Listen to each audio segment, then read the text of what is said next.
Unraveling the Treasury yield curve. The recent uninversion of the Treasury yield curve is a significant milestone, marked by a surge in the 10-year yield. This shift is fueled by inflation fears, a glut of supply, and quantitative tightening, QT.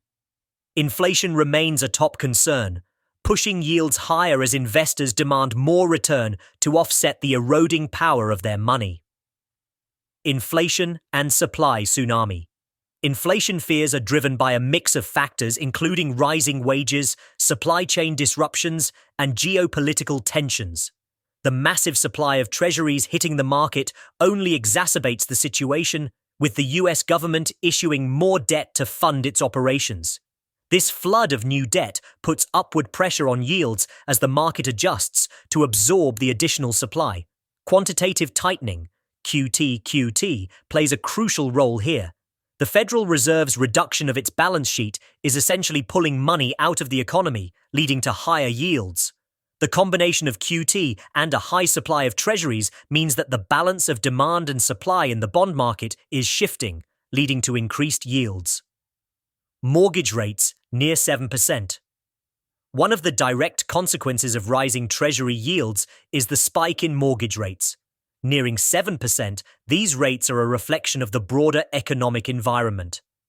Higher mortgage rates can have a chilling effect on the housing market, making loans more expensive and potentially slowing down sales and new construction. A run out of steam? There's speculation that the surge in the 10-year yield may be nearing its limit. If inflation starts to show signs of cooling, or if the Fed signals a pause in QT, we might see some stabilization. However, the complexities of global economics mean that predicting exact movements is a challenge. This is the financial landscape as it stands, a complex interplay of inflation, debt supply, and policy moves. What's your take on how this might play out? The recent surge in the 10-year Treasury yield is something to behold. In just 5 weeks, it leapt by 60 basis points, reflecting a complex interplay of economic factors. Yet there's chatter that this might be its peak, at least for now. The spike explained this dramatic rise is driven by several intertwined elements. Foremost, inflation fears are at the heart of it. When investors worry about inflation, they demand higher yields to compensate for the decreased purchasing power of their returns. Moreover, a deluge of new debt hitting the market, thanks to the US government's fiscal policies, has added fuel to this fire. This massive supply requires higher yields to attract buyers. Quantitative tightening. Adding to this mix is the Federal Reserve's quantitative tightening (QT) strategy. By reducing its balance sheet, the Fed is effectively pulling money out of the system. This contraction pushes yields up as the competition for fewer available funds heats up.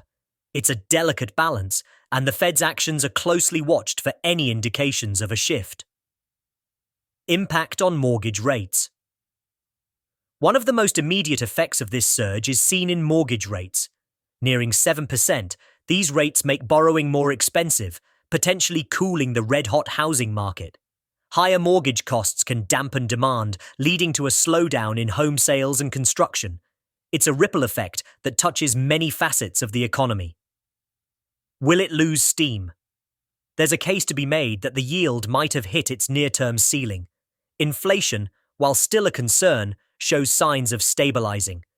If the Fed indicates a pause in QT, or if economic data suggests a slowdown in inflationary pressures, yields could stabilize or even recede. However, predicting these moves is notoriously tricky given the multitude of factors at play. Investor sentiment plays a pivotal role. The bond market is as much about perception as it is about hard numbers.